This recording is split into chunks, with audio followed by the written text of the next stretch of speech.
ایک دور دراز بادلوں کے اوپر ایک شہر تھا جہاں لوگ آوازوں سے نہیں بلکہ خوشبوؤں سے بات کرتے تھے۔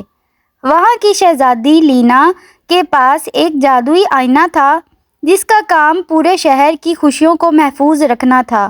لیکن ایک دن شہر کے لوگ خود غرض ہو گئے اور دوسروں کی مدد کرنا چھوڑ دی، جس کی وجہ سے وہ جادوئی آئینہ پتھر کا بن گیا اور پورے شہر سے خوشبوئیں ختم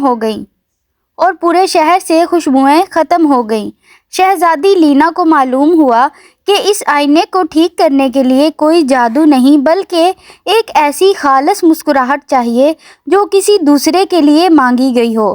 شہزادی محل سے باہر نکلی اور اس نے دیکھا کہ ایک چھوٹی پری ایک مرجھائے ہوئے پودے کو بچانے کے لیے اپنے حصے کا جادوئی پانی اسے دے رہی ہے۔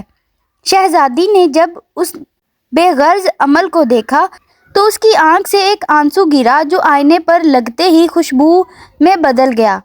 آئینہ ٹوٹنے کی بجائے چمکنے لگا اور پورے شہر میں دوبارہ گلابوں اور چنبیلی کی خوشبو پھیل گئی۔